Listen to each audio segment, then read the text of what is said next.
I still can't look at that photograph without my hands shaking. My name is Nathan Parker. I'm 34 now, but the picture shows me at 25, standing in a dim room I've never been in, smiling like an idiot next to 3 people whose faces I swear I've never seen in my life. And the worst part? They're looking straight into the camera, like they knew I would find it one day. Let me take you back to the beginning, because if I don't tell someone the whole thing from the start, I'm afraid I'll start believing I imagined it all. It was late October 2022, the kind of gray, wet autumn that makes every old house feel like it's holding its breath. I just moved into my grandfather's place in Millbury, Massachusetts, after he passed. He'd lived alone the last 20 years, ever since Grandma died, and the house still smelled like pipe tobacco, old books, and something metallic I could never place. 2 stories, narrow hallways, a basement that flooded every spring. Nothing special. I only took it because the rent anywhere else in the Boston area was insane, and I was between jobs after the startup I worked for went under. The first couple of weeks were just the usual inheritance chaos: boxes, dust, decisions about what to keep and what to trash. Grandpa had been a photographer back in the 70s and 80s, before everything went digital, so there were negatives, contact sheets, and prints everywhere. One afternoon I was cleaning out the attic, trying to make enough space to set up a desk, when I dragged down this ancient metal trunk I didn't remember from childhood visits. It was locked, but the latch was so rusted it snapped the second I pried it with a screwdriver. Inside were hundreds of envelopes stuffed with photographs, most of them labeled in Grandpa's neat handwriting: dates, locations, names. A lot of them were strangers, clients probably. Toward the bottom the envelopes stopped having labels. Just rubber bands around thick stacks of prints. I started flipping through them out of boredom more than anything. That's when I found it. The photo was 8 by 10, glossy, a little curled at the edges. The timestamp burned into the white border read November 3rd, 2014. That alone made my stomach flip because Grandpa had been deep into dementia by 2014. He hadn't picked up a camera in years. But there I was, clear as day, standing in what looked like the living room downstairs, except the furniture was wrong. The walls were painted a sickly yellow I'd never seen, and there were 3 other people with me. Me, 25-year-old me, wearing the exact same gray hoodie I lost somewhere around 2016. My hair longer than I ever let it get, a dumb half-smile like someone had just told a joke. My arm was slung casually around the shoulders of a woman I didn't know.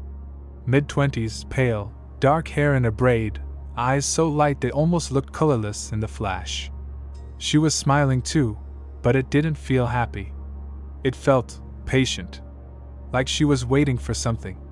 On my other side stood a tall guy, maybe 30, thin, wearing a black turtleneck that looked expensive. His hand rested on my forearm, fingers long and careful. He wasn't smiling. He was staring straight into the lens with an expression that made the hair on my neck stand up, like he was looking through the camera, through time, directly at future me holding the picture. And then there was the older woman in the foreground, sitting in Grandpa's armchair that I'd already sold on Craigslist. 60, maybe 70. Gray hair pulled back tight, cheekbones sharp enough to cut paper. She was the only one not touching me, but her eyes were locked on me in the photo like she owned me. In her lap she held an old Polaroid camera, the same model that took the picture I was looking at. That's when I realized this photograph was taken with the camera she was holding. A photo of a photo being taken. My head started spinning. I flipped it over, half expecting nothing. But someone had written on the back in blue ballpoint, handwriting I didn't recognize: Nathan with the family, finally home. Don't lose this one. My knees actually buckled. I sat down hard on the attic floor, the picture trembling between my fingers. Because I don't have any family left. Mom died when I was 9, Dad bailed long before that, and Grandpa was the last one. These people weren't cousins, weren't aunts or uncles. I would remember faces like these. They looked hungry. I told myself it had to be photoshopped. Some elaborate prank. Except the paper felt old, the white border had that faint chemical smell of prints from film cameras, and the timestamp was burned in, not printed later. I grabbed my phone, zoomed in until the pixels hurt my eyes. The hoodie had the exact same bleach stain on the left sleeve from when I spilled coffee in 2015. There was a tiny scar over my right eyebrow that I got falling off my bike when I was 24. Every detail was perfect. That night I couldn't sleep. I kept the photo on the nightstand and stared at it under the phone flashlight until the battery died. Around 3 a.m. I heard the first sound, soft, deliberate footsteps on the stairs coming up from the basement. Slow. Like someone testing each step to see if it would creak. I live alone. The doors were locked. I grabbed the baseball bat I keep by the bed and crept to the hallway. Nothing.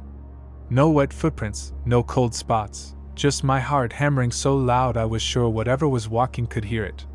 The next morning I called the only person who might know something, my mom's old friend Claire, who used to visit Grandpa with us when I was little. I described the photo without sending it, asked if he'd ever mentioned other relatives, secret kids, anything. She went quiet for so long I thought the call dropped. "Nathan," she finally said, voice barely above a whisper. "Your grandfather stopped taking family pictures a long time before you were born. He said cameras stole something. That some pictures remember too much. Whatever you found, burn it." She hung up before I could ask what the hell that meant. I should have listened. Instead, I kept digging. Over the next few days, I went through every unlabeled envelope in that trunk. Most were empty rooms, blurry corners, flashes of doorways with no one in them. But every 10th or 12th print was another one of me.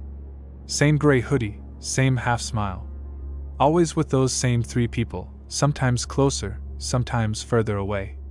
The locations changed: Grandpa's kitchen, the back porch, once in the basement by the furnace.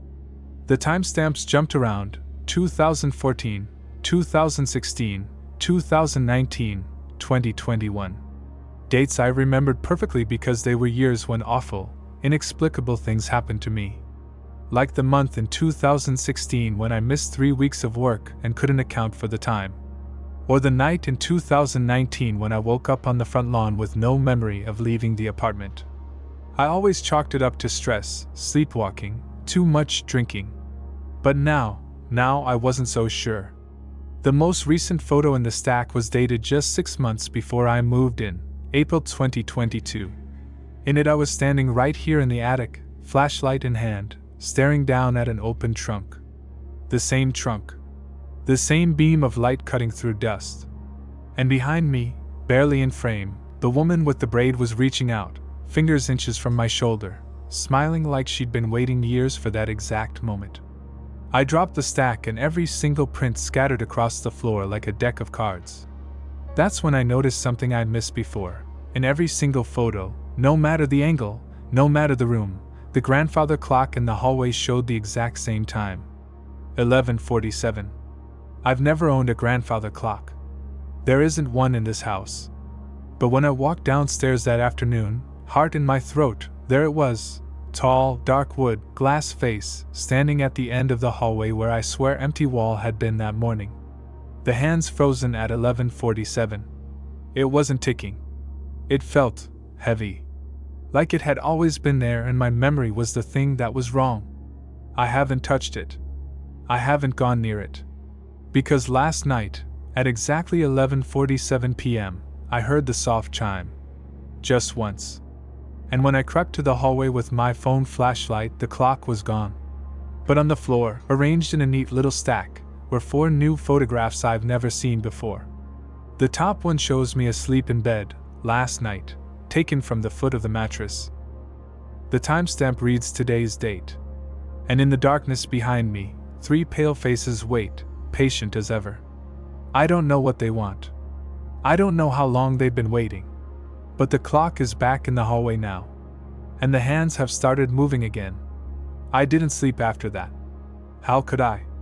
I sat on the top stair with every light in the house blazing, the baseball bat across my lap, staring at the grandfather clock until the sun came up. The hands had crept forward exactly 3 minutes since I last looked. 11:50 now.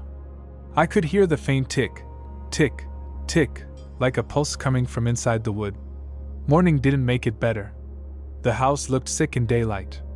The walls seemed to breathe, just slightly, the way old wallpaper does when the furnace kicks on. But the furnace wasn't on. I checked 3 times. I needed answers.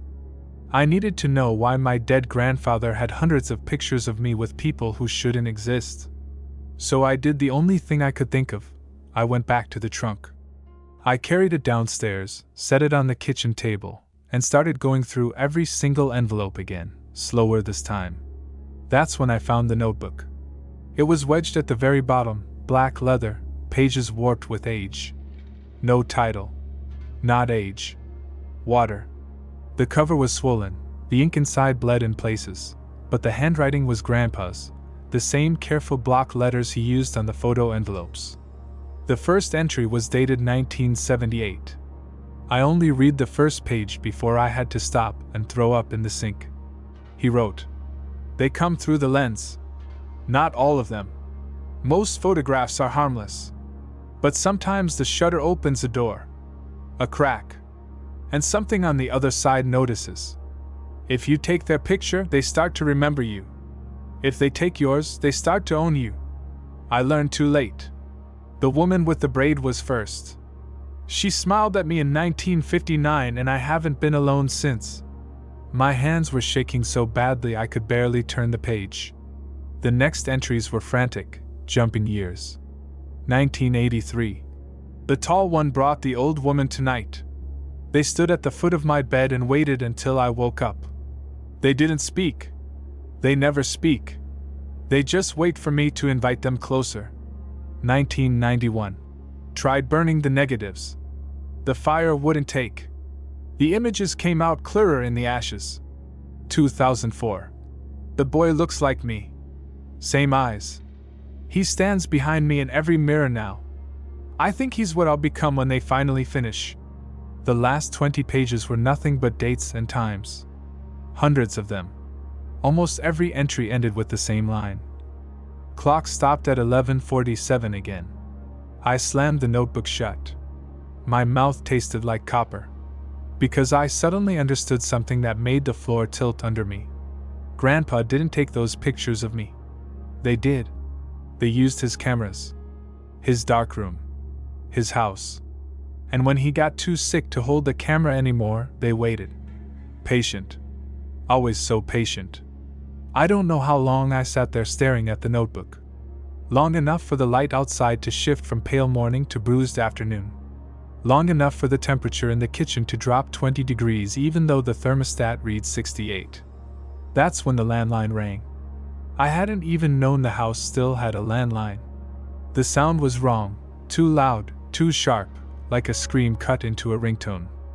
I picked it up without thinking. Silence on the other end. Then breathing. Slow. In and out, like someone standing very close to the mouthpiece. I whispered, "Who is it?" A soft click. Then a woman's voice, calm, almost kind. "You're late, Nathan. We've been waiting downstairs." The line went dead. I dropped the receiver. It hit the floor and kept ringing, a flat electronic scream that wouldn't stop. I yanked the cord out of the wall, but the sound kept going, coming from everywhere and nowhere. I ran to the basement door. It was open. I know I closed it yesterday. I know I did. I'd even wedged a chair under the knob because the footsteps the first night had come from down there. But now the chair was neatly pushed aside, and the stairs disappeared into perfect darkness. No light reached past the third step. It was like the basement had grown deeper overnight. The ringing stopped as suddenly as it started. In the silence I heard it, the soft shutter click of a camera. Once. From below. I should have left the house right then. Should have grabbed my keys and run. But something in me, the same stupid part that made me keep the first photograph instead of burning it, needed to see. Needed proof that I wasn't losing my mind. I took the flashlight from the junk drawer. My legs felt like water, but I walked to the top of the stairs and aimed the beam down. The basement looked wrong. The concrete floor I remembered was gone. In its place was polished wood, dark and gleaming, the kind you see in old funeral homes. And at the far end, where the water heater should have been, there was a red bulb hanging from the ceiling, swaying gently, casting everything in blood light. Under it stood the woman with the braid. She was holding Grandpa's old Polaroid camera, the same one the old woman had in the first picture. She raised it slowly, aimed it up the stairs at me. The red bulb painted her face the color of raw meat. Her pale eyes reflected the flash like an animal's. I heard the mechanical whine as the film advanced. "Nathan," she said, and her voice was the same one from the phone, soft, disappointed. "You weren't supposed to find the notebook yet." The flash went off. I stumbled back, blinded, and when my vision cleared, she was gone. But on the top step, still warm, lay a fresh Polaroid. It showed me, seconds ago, standing at the top of the stairs, flashlight shaking in my hand. My face was slack, eyes wide, mouth open like I was screaming but no sound coming out. And right behind me, close enough to touch, the tall man in the turtleneck rested his chin on my shoulder. Smiling. I ran upstairs, slammed the basement door, dragged the kitchen table in front of it. Then the couch. Then every piece of furniture I could lift. I was crying and didn't even realize it until I tasted salt. That was 2 nights ago. The clock in the hallway is at 11:53 now. It moves forward 1 minute every few hours, but never when I'm looking directly at it. I only notice when I glance away and back. I haven't gone near the basement again. I can't. Because sometimes, when the house is quiet, I hear them down there. Not footsteps. Worse. The soft whir and click of film advancing. Over and over. Like they're taking turns. And every morning there's a new photograph on the welcome mat by the front door. This morning showed me sitting right here at the kitchen table, typing on my laptop, telling this story. The timestamp is from 20 minutes in the future. They're getting faster. The clock just chimed once. 11:54. I don't know how many minutes I have left. But I can feel them behind me now. Patient. Always so patient. Waiting for me to turn around. I didn't turn around. I couldn't. If I turned around, I knew I would see them standing in the kitchen doorway, the way they do in the newest photographs, close enough that their breath would fog the back of my neck. So I kept my eyes on the screen and kept typing, because typing was the only thing that still felt like it belonged to me. The clock chimed again. 11:55. I started doing the math in my head like a lunatic. If it moves 1 minute every few real hours, how much time do I actually have before it hits 12? A day? 2? A week? Or is it speeding up the closer it gets, the way a heartbeat races right before it stops? I needed to leave the house. That part was obvious. But every time I stood up to grab my keys, something happened. A floorboard groaned behind me. The temperature dropped so fast my teeth chattered. The front door handle turned a fraction of an inch on its own. They weren't stopping me with force. They were just reminding me they were there. Like a hand resting lightly on my shoulder, waiting for me to relax. Yesterday I tried anyway. I made it as far as the porch. The second my foot touched the welcome mat, every photograph I'd hidden in the toaster oven, yes, the toaster oven, because it felt safer than any drawer, slid out from under the front door in a perfect fan. Dozens of them. All taken while I slept the night before. Me brushing my teeth. Me staring out the window at 3:12 a.m. Me curled on the couch with the bat across my chest, tears on my face. The last one in the row showed me standing on the porch, exactly where I was at that moment, looking back into the house with absolute terror. Behind me, inside the doorway, the old woman lifted one finger to her lips. Shh. I stumbled backwards so fast I fell down the steps and landed hard in the wet leaves. When I looked up again, the door was closed. The photographs were gone. Only one remained, stuck to the bottom of my shoe. I haven't tried to leave since. The notebook has more pages I didn't read the first time. I forced myself to open it again this afternoon, sitting on the bathroom floor with the door locked and a towel stuffed under the gap, like that would help. The entries from the last few years are different. Grandpa's handwriting got smaller, shakier, like he was trying to fit more words into less space. 2018. They say his name the way my mother used to say mine when I was very small. Soft. Proud. They call him Nathan now. They show me pictures of him growing up and ask if I remember taking them. I don't. But I must have. The boy has my eyes. 2020. He's starting to look for the house. I can feel it the way you feel a storm coming in your knees. They're excited. They keep polishing the clock. 2021. I tried to warn him. Left notes in places only he would find when he finally came here. But they find the notes first. They always find them first. Last week they showed me a picture of myself burning the warnings. I don't remember doing it.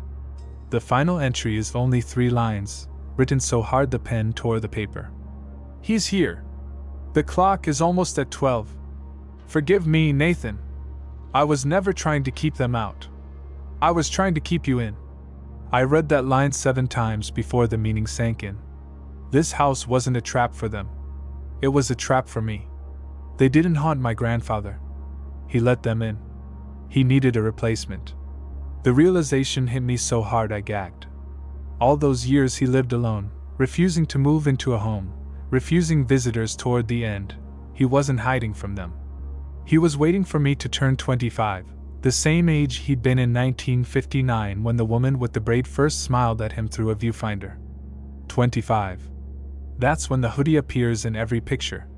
That's when I start smiling like I belong. I'm 34 now. I was late. They've been correcting the timeline ever since. I don't know what happens at midnight. I don't want to know. But the clock is at 11:58, and it moved again while I was reading. 2 minutes in the last hour. It's definitely speeding up. There's one more thing I haven't told you. This afternoon, when the light was fading and the house started making that low humming sound it does right before the photographs appear, I heard a new noise from the basement. Not the camera this time. Crying. A man's voice, ragged, old, pleading. Nathan, buddy, please, don't let them do it again. It hurts so much when they make you forget. It was Grandpa. I know it was. I'd know that voice anywhere, even broken and small like that. He kept saying my name, over and over, like a prayer. Then the woman with the braids spoke, calm as ever. Hush now, Arthur. He's almost ready. Look how well he's listening. The crying stopped. A single flash lit up the gap under the basement door, bright enough to blind me through the cracks. When I could see again, there was a new Polaroid on the bathroom floor. I never heard anyone slide it under.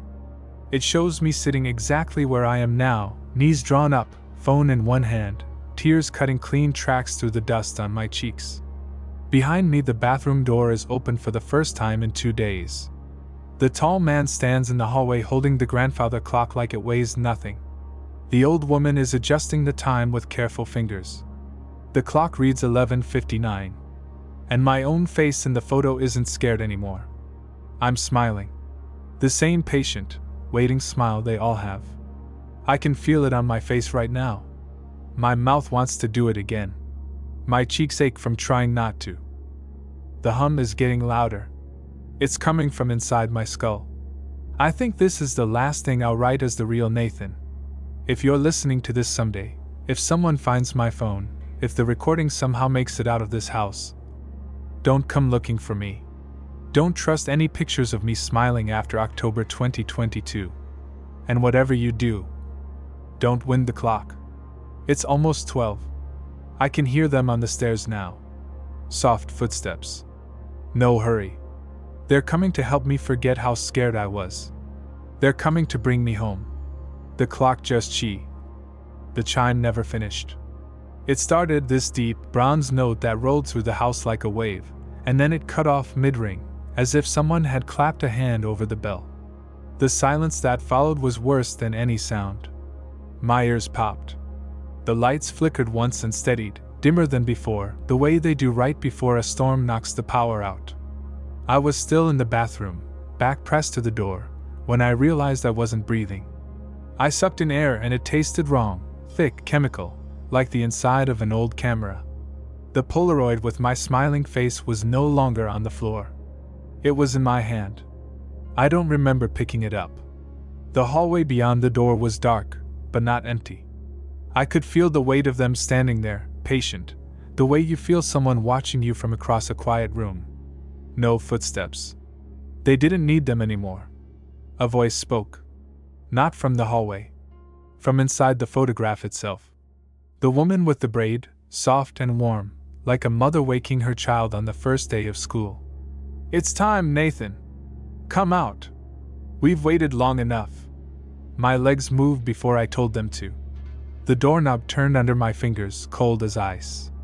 I tried to stop, tried to lock my knees, but my body wasn't listening anymore. It felt borrowed. The hallway stretched longer than it should have. The grandfather clock stood at the far end, taller now, almost touching the ceiling, its face glowing faintly from within. The hands sat on 11:59 and 58 seconds. 59. The second hand wasn't moving forward. It was moving backward. 1 second at a time. Tick, tick, tick. Every lost second felt like a memory being gently pulled out of my childhood dog running in the yard, the smell of my mother's coffee, the night I kissed Emily Carter behind the bleachers and thought I was in love. Each memory surfaced bright and perfect, then folded itself into the clock's glow and vanished. I walked toward it. Couldn't stop. The tall man stepped out of the shadows on my left, the old woman on my right. They didn't touch me, just matched my pace. The woman with the braid waited by the clock, cradling the Polaroid camera like a baby. She smiled the same smile I now felt stretching my own mouth. "Your earlier self fought so hard," she said, voice full of pride. "Arthur fought too. But you're different. You listened. You let us in." I wanted to scream that I hadn't let anyone in, that I'd barricaded doors and burned no photographs and begged whatever God was listening to save me. But the words wouldn't come. My throat belonged to the smile. She raised the camera. "One last picture," she promised. "To welcome you properly." The flash was soft this time. Almost kind.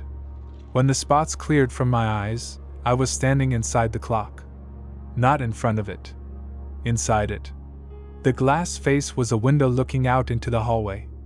The three of them stood on the other side, waving like a family seeing someone off at the train station. Behind them the hallway stretched empty and innocent, the way it looked the day I moved in. I pounded on the glass. No sound. My hands left no prints. The woman with the braid pressed a new Polaroid against the outside of the glass so I could see it. It showed the hallway from my point of view inside the clock. I was there, smiling calmly, hands in my pockets. Next to me stood Grandpa, young again, 25, wearing the same gray hoodie. He had his arm around my shoulders. His eyes were empty, peaceful. On the back of the photo, in fresh blue ink, "Nathan and Arthur, finally together. Don't worry. The next one will come soon." The clock began to chime for real this time. 12 slow strokes. With each chime the hallway outside grew a little dimmer, a little older. Dust appeared on the floorboards. Cobwebs blossomed in the corners. The wallpaper yellowed and peeled. By the 8th chime the house looked abandoned, windows boarded, leaves blown across the floor. On the 12th chime everything went dark. And then light returned, soft morning sun through clean windows. The hallway was bright again, freshly painted, empty. Waiting. I understood then. The clock doesn't take you away. It resets the house for the next one.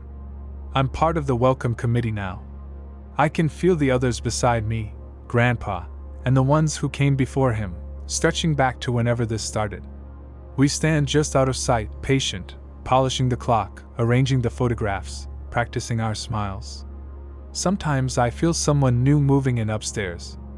I hear boxes thump, footsteps, a man's voice swearing when he stubs his toe on the banister. He sounds tired. Lonely. Perfect. We're already choosing which camera to leave out first. We're already writing the note on the back of his photograph.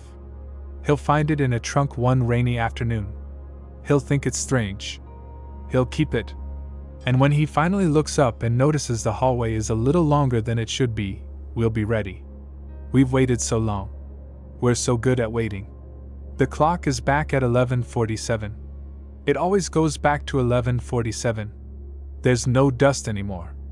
The house smells like fresh coffee and new beginnings. Somewhere upstairs a phone is buzzing with a text he'll never answer. He's coming down the stairs now. He looks just like the picture. Smile, Nathan. It's time to say hello.